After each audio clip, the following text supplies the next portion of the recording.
शुरू करते हैं। आज का पहला प्रश्न है, प्रयास व त्रुटि का अधिगम सिद्धांत निम्न में से किसके द्वारा दिया गया? तो ये थार्नडाइक द्वारा दिया गया। आप सभी को पता होगा प्रयास व त्रुटि का अधिगम सिद्धांत थार्नडाइक द्वारा दिया गया था। चूहों पर प्रयोग निम्नलिखित में से किसके द्वारा किया गया? तो ये स्किनर द्वारा किया गया था। चूहों पर प्रयोग इंपोर्टेंट प्रश्न है सभी के सभी।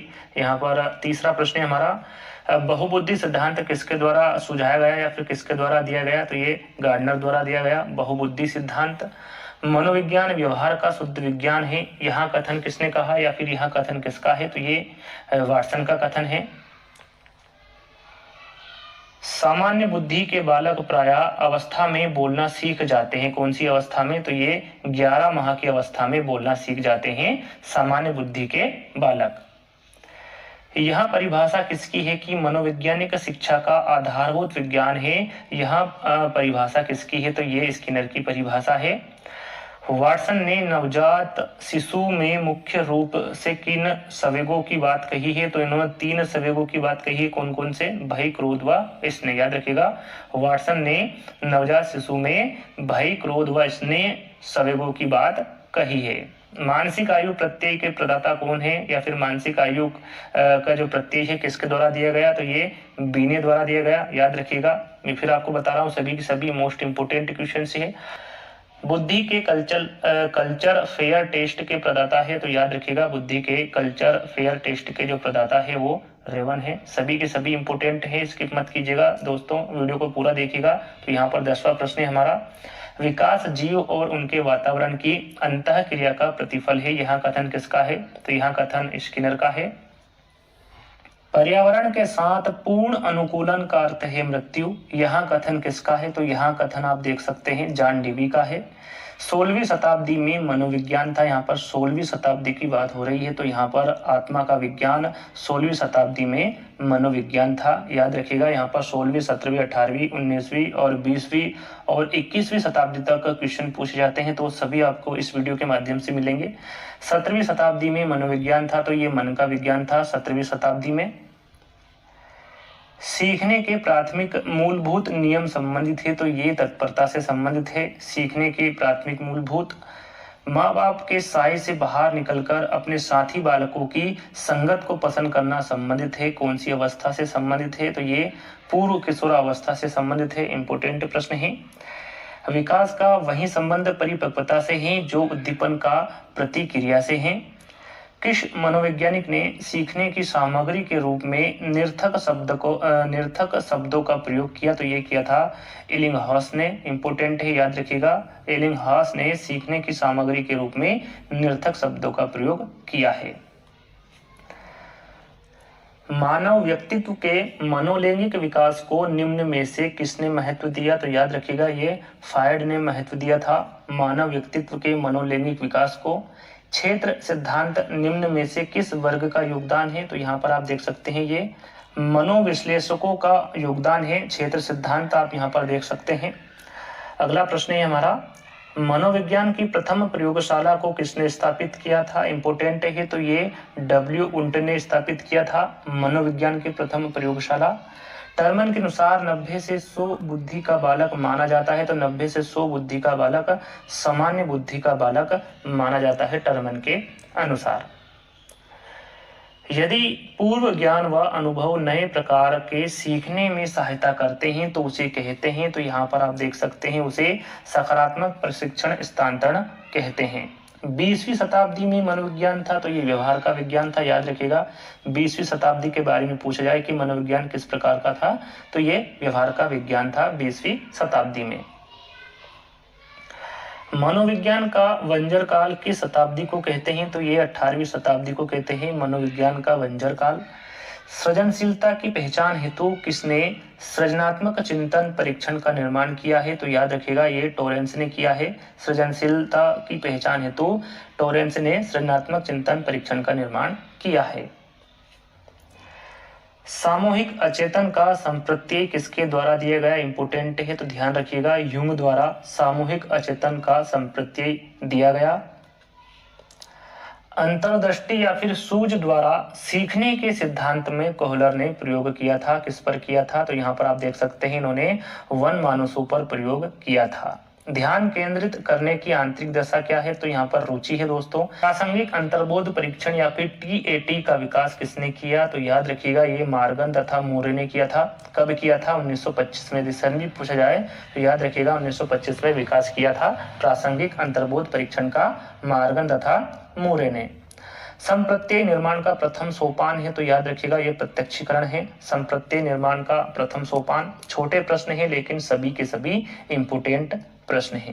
तो यहाँ पर अगला प्रश्न है हमारा, छात्र में रुचि उत्पन्न करने की कला है तो यहाँ पर देख सकते हैं प्रेरणा छात्र में रुचि उत्पन्न करने की कला है। त्रितंत्र सिद्धांत किसने दिया? तो यहाँ पर आप देख सकते हैं स्टेनबर्ग ने दिया। वह मापनी जिसमें अंतराल मापनी के समस्त गुण के साथ परम शून्य भी हो कहलाती है तो यहाँ पर क्या कहलाती है? अनुपात मापनी कहलाती है। चलिए अगला प्रश्न है, निम्न में से कौन सी आयु समूह परवर्ती बाल्यावस्था की श्रेणी के अंतर्गत आता है? तो ये 6 से 11 वर्ष की आयु समूह परवर्ती बाल्यावस्था की श्रेणी के अंतर्गत आता है। किसने कहा था व्यक्ति के पर्यावरण के संबंध में व्यक्ति की क्रियाओं का विज्ञान ही मनोविज्ञान है? तो ये वुडवर्थ ने कहा था। इंपोर्टेंट है, वुडवर्थ द्वारा कहा गया व्यक्ति के पर्यावरण के संबंध में व्यक्ति की क्रियाओं का विज्ञान ही मनोविज्ञान है। तो ये किसने कहा था? वुडवर्थ ने कहा था। जब एक समय में एक से अधिक व्यक्तियों की परीक्षा ली जाए तो उसे कहते हैं, तो यहाँ पर देख सकते हैं उसे क्या कहते हैं? सामूहिक बुद्धि परीक्षण कहते हैं। बुद्धि ग्रहण करने की क्षमता है, यह कथन किसका है? इंपोर्टेंट है, तो यह कथन किसका है? वुडवर्थ का है। मानव मस्तिष्क की क्रियाओं का परीक्षण किस यंत्र द्वारा किया जाता है? तो यहाँ पर आप देख सकते हैं इलेक्ट्रोएन्सेफेलोग्राम द्वारा मानव मस्तिष्क की क्रियाओं का परीक्षण किया जाता है। अंतर्दृष्टि सिद्धांत के प्रवर्तक किसे माना जाता है? तो याद रखिएगा इंपोर्टेंट है, कोहलर को माना जाता है अंतर्दृष्टि सिद्धांत का प्रवर्तक। मानसिक स्वास्थ्य किस तरह का व्यवहार है? तो यहाँ पर आप देख सकते हैं ये समायोजी का व्यवहार है मानसिक स्वास्थ्य। सूझ सिद्धांत के अनुसार कक्षा में सीखने की प्रक्रिया होती है तो याद रखिएगा अचानक होती है। सूझ सिद्धांत के अनुसार कक्षा में सीखने की प्रक्रिया। गार्डनर के बहुबुद्धि सिद्धांत में सबसे अंत में जोड़ा गया है। इंपोर्टेंट है, याद रखिएगा अस्तित्ववादी बुद्धि सबसे अंत में जोड़ा गया है गार्डनर के बहुबुद्धि सिद्धांत में। बाल मनोविज्ञान का केंद्र बिंदु है। इंपोर्टेंट है, एग्जाम में पूछा गया है। तो बालक होता है दोस्तों बाल मनोविज्ञान का केंद्र बिंदु। सीखने के नियम का प्रतिपादन किया था तो ये थॉर्नडाइक ने किया था। व्यक्तिक विभेद का प्रमुख कारण है तो यहाँ पर आप देख सकते हैं वंशानुक्रम व्यक्तिक विभेद का प्रमुख कारण होता है। कुत्ते पर प्रयोग किया गया तो यहाँ पर आप देख सकते हैं पावलोव द्वारा कुत्ते पर प्रयोग किया गया। विकास के अध्ययन के क्षेत्र में निम्नलिखित में से किसका अभूतपूर्व योगदान है? यहाँ पर विकास के अध्ययन के क्षेत्र में बात हो रही है तो आंसर हमारा प्याजे हो जाएगा। चलिए अगला प्रश्न है, विस्मरण को एक नकारात्मक भावना माना था। किसने माना था विस्मरण को एक नकारात्मक भावना? तो ये गेलडार्ड ने माना था विस्मरण को एक नकारात्मक भावना। ईड ईगो सुपर ईगो की अवधारणा किसके द्वारा दी गई? इंपोर्टेंट है, काफी बार एग्जाम में पूछा गया है। तो ये सिगमंड फ्रायड द्वारा ईड ईगो सुपर ईगो की अवधारणा दी गई। चलिए अगला प्रश्न है, शिक्षा मनोविज्ञान का केंद्र है। थोड़ी देर पहले भी हम इस प्रश्न के बारे में बात कर चुके हैं। तो बालक शिक्षा मनोविज्ञान का केंद्र है। थॉर्नडाइक ने प्रयास व भूल सिद्धांत का प्रतिपादन का प्रयोग किस जीव पर किया था? तो ये थॉर्नडाइक ने बिल्ली पर किया था। याद रखिएगा पावलोव ने कुत्ते पर किया था और थॉर्नडाइक ने बिल्ली पर अपना प्रयोग किया था। स्मरण की प्रक्रिया में कितनी उपक्रिया शामिल होती है? तो याद रखिएगा 4 उपक्रिया शामिल होती है स्मरण की प्रक्रिया में। बालक के रक्त समूह को कौन सा कारक प्रभावित करता है? तो ये अनुवांशिकता करता है। याद रखिएगा बालक के रक्त समूह को अनुवांशिकता कारक प्रभावित करता है। संवेग प्रक्रिया में जनित उपसंवेग का किस अन्य पर प्रदर्शन कहलाता है? तो याद रखिएगा ये विस्थापन पर प्रदर्शन कहलाता है। संवेग प्रक्रिया से जनित उपसंवेग का, तो याद रखिएगा यहाँ पर विस्थापन हमारा राइट आंसर हो जाएगा। अंतर्दृष्टि का सिद्धांत प्रतिपादित किया गया था। थोड़ी देर पहले भी शायद हम इस प्रश्न के बारे में चर्चा कर चुके हैं, तो यहाँ पर कोहलर आएगा। अंतर्दृष्टि का सिद्धांत कोहलर द्वारा प्रतिपादित किया गया था। पूर्व विषय वस्तु को याददाश्त के रूप में संचित रखने की क्षमता कहलाती है, तो याद रखिएगा स्मृति कहलाती है। पूर्व विषय वस्तु को याददाश्त के रूप में संचित रखने की क्षमता स्मृति कहलाती है। मेस्लो द्वारा मनुष्य की कितनी आवश्यकताओं को चिन्हित किया गया है, तो यहाँ पर आप देख सकते हैं 5 आवश्यकताओं को चिन्हित किया गया है मेस्लो द्वारा मनुष्य की। वंशानुक्रम व्यक्ति की जन्मजात विशेषताओं का पूर्ण योग है, यहाँ कथन निम्न में से किसका है, या फिर यहाँ कथन किसका है, तो यहाँ पर आप देख सकते हैं बीएन झा का कथन है कि वंशानुक्रम व्यक्ति की जन्मजात विशेषताओं का पूर्ण योग है। मनोविज्ञान स्पीयरमैन के अनुसार बुद्धि संरचना कितने कारकों से मिलकर बनी है, तो आप यहाँ पर देख सकते हैं 2 कारकों से मिलकर बनी है। मनोवैज्ञानिक स्पीयरमैन के अनुसार बुद्धि संरचना शारीरिक वृद्धि और विकास कहलाते हैं, तो यहाँ पर शारीरिक वृद्धि और विकास अभिवृद्धि कहलाते हैं। साइकोलॉजी किस प्राचीन भाषा का शब्द है, तो ये ग्रीक प्राचीन भाषा का शब्द है साइकोलॉजी, याद रखिएगा। बाल मनोविज्ञान मनोविज्ञान की वह शाखा है जिसमें जन्म से परिपक्वता तक मानव का अध्ययन है, यहाँ कथन किसका है, तो यहाँ कथन जेम्स ड्रेवर का है। यहाँ पर दोस्तों ड्रेवर लिखा हुआ है, ध्यान दीजिएगा, यहाँ कथन किसका है, जेम्स ड्रेवर का है। बीने साइमन परीक्षण द्वारा मापन किया जाता है, किसका किया जाता है, तो ये विशिष्ट बुद्धि का मापन किया जाता है बीने साइमन परीक्षण द्वारा। कौन सी ग्रंथि बालक की हड्डियों के विकास में सहायक होती, तो याद रखिएगा ये पिट्यूटरी ग्रंथि है जो कि बालक की हड्डियों के विकास में सहायक होती है। जॉन डीवी द्वारा समर्पित लेब विद्यालय है, कौन सी है दोस्तों, तो ये प्रगतिशील विद्यालय है। जॉन डीवी द्वारा समर्पित लेब प्रगतिशील विद्यालय है। जो बच्चे स्वयं से मौखिक संवाद करते हैं उन्हें लेब वाइगोत्स्की क्या कहते हैं, तो ये उन्हें व्यक्तिगत वार्ता कहते हैं, लेब वाइगोत्स्की, जो बच्चे स्वयं से मौखिक संवाद करते हैं। मिनेसोटा बहुपक्षी व्यक्तित्व सूची का निर्माण सर्वप्रथम किसने दिया, तो यहाँ पर आप देख सकते हैं हाथवे एवं मैकिनले ने मिनेसोटा बहुपक्षी व्यक्तित्व सूची का निर्माण सर्वप्रथम दिया। किसने कहा व्यवहार के सभी पक्ष का मापन किया जा सकता है, तो ये वाटसन द्वारा कहा गया, इंपोर्टेंट है, याद रखिएगा। वाटसन ने कहा व्यवहार के सभी पक्ष का मापन किया जा सकता है। मनोविज्ञान के जनक कौन है, तो मनोविज्ञान के जनक अरस्तु है। और पूछा जाए कि मनोविज्ञान शब्द का जनक कौन है, तो ये रुडोल्फ गोयलकर है, याद रखिएगा। मनोविज्ञान के जनक के बारे में पूछा जाए तो आंसर अरस्तु होगा, और मनोविज्ञान शब्द का जनक के बारे में पूछा जाए तो आंसर रुडोल्फ गोयलकर होगा। इन दोनों प्रश्नों को आपको ध्यान में रखना है। विकास की प्रवृत्ति होती है, तो ये गुणात्मक होती है विकास की प्रवृत्ति। मनोविज्ञान की जननी किसे कहते हैं, तो ये दर्शन शास्त्र को कहते हैं। यहाँ पर देखिए तीनों प्रश्न आपको एक जैसे लगेंगे। मनोविज्ञान के जनक कौन है, मनोविज्ञान शब्द का जनक कौन है, और मनोविज्ञान की जननी किसे कहते हैं। तो यहाँ पर प्रश्न में आए मनोविज्ञान की जननी किसे कहते हैं, तो वो दर्शन शास्त्र को कहते हैं। मनोविज्ञान शब्द का जनक कौन है, तो यहाँ पर रुडोल्फ गोयलकर है, और मनोविज्ञान के जनक कौन है, तो वो अरस्तु है। न तीनों प्रश्नों को आपको ध्यान में रखना है।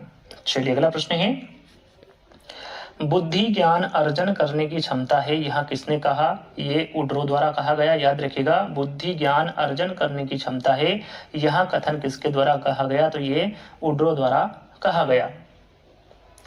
बुद्धि के शक्ति मनोवैज्ञानिक के प्रतिपादक है, तो बुद्धि के शक्ति मनोवैज्ञानिक के जो प्रतिपादक है वो रीड है।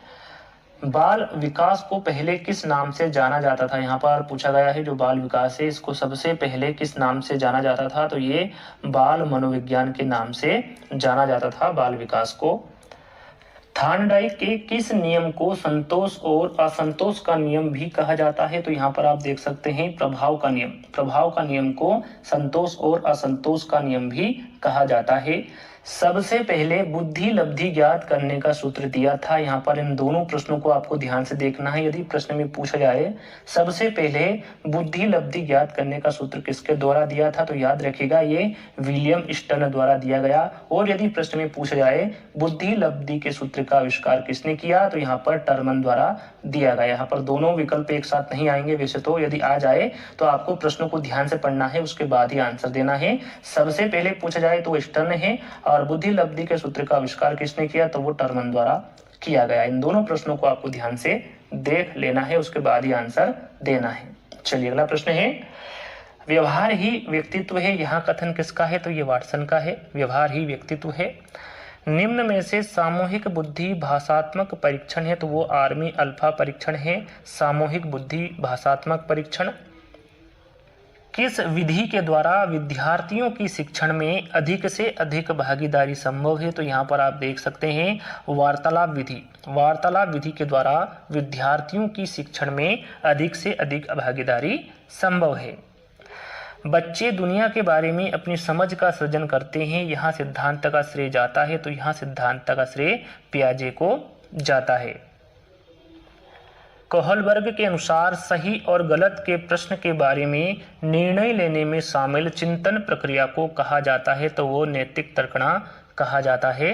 कोहलबर्ग के अनुसार सही और गलत के प्रश्न के बारे में निर्णय लेने में शामिल चिंतन प्रक्रिया को नैतिक तर्कणा कहा जाता है।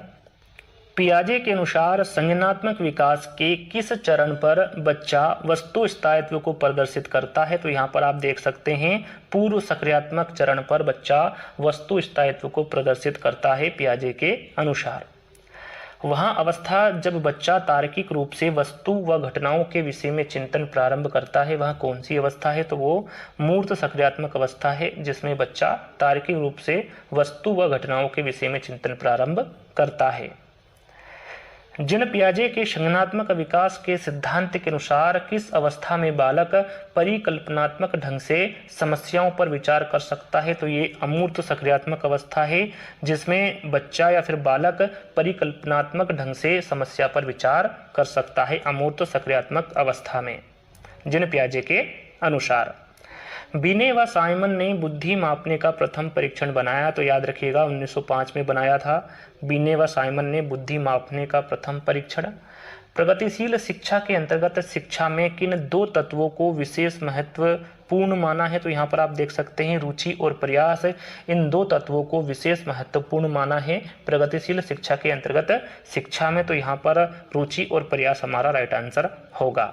यदि व्यक्ति ने अपने वातावरण से सामंजस्य करना सीख लिया है या सीख सकता है, तो उसमें बुद्धि है। यहाँ कथन किसका है, तो यहाँ पर आप देख सकते हैं यहाँ कथन काल्विन का है। समूह कारक सिद्धांत का प्रतिपादक किसने किया, इंपोर्टेंट है, तो ये थर्स्टन द्वारा किया गया। समूह कारक सिद्धांत का प्रतिपादन 110 से 120 बुद्धि लब्धि वाले बच्चे होते हैं, तो यहाँ पर उच्च सामान्य बुद्धि वाले बच्चे होते हैं। 110 से लेकर 120 बुद्धि लब्धि वाले बच्चे उच्च सामान्य बुद्धि वाले बच्चे होते हैं। स्टैनफोर्ड बीने मापनी द्वारा बुद्धि मापन होता है, तो ये 2 से 33 वर्ष आयु वर्ग की बुद्धि मापन होता है स्टैनफोर्ड बीने मापनी द्वारा, तो यहाँ पर 2 से 33 वर्ष हमारा राइट आंसर होगा। 10 माह तक के शिशुओं में किसकी प्रधानता सर्वाधिक रहती है, यहाँ पर 10 माह तक के शिशुओं के बारे में पूछा गया है, तो ये समायोजन की प्रधानता सर्वाधिक रहती है 10 माह तक के शिशुओं में, तो यहाँ पर समायोजन हमारा राइट आंसर होगा। चलिए अगला प्रश्न है, आधुनिक शैक्षिक दृष्टिकोण से अधिगम अनुभवों की सफलता किस पर निर्भर करती है, तो ये निर्भर करती है सीखने वाले छात्र की तत्परता पर। किसी कार्य को सीखने में बालक को दिए जाने वाले पुरस्कार का उस पर क्या प्रभाव पड़ता है, तो यहाँ पर उस पर प्रभाव पड़ता है कि बालक उस कार्य को जल्दी सीखता है। यहाँ प्रभाव पड़ता है यदि किसी बालक को पुरस्कार दिया जाता है किसी कार्य को सीखने के लिए। ड्रा ए मेन परीक्षण निर्मित किया किसके द्वारा किया गया, तो याद रखिएगा गुड एनफ्स द्वारा ड्रा ए मेन परीक्षण निर्मित किया। मानसिक परीक्षण शब्द का प्रथम प्रयोग किया किसके द्वारा किया गया, तो यहाँ पर आप देख सकते हैं केटल द्वारा मानसिक परीक्षण शब्द का प्रथम प्रयोग किया। कक्षा शिक्षण कब सफल होता है, जब कक्षा के सभी छात्र प्रश्न पूछने और उत्तर देने में तत्पर हो तब कक्षा शिक्षण सफल होता है। बुद्धि लब्धि की दिशा में प्रथम प्रयास किसने किया? तो यह टर्मन ने किया था।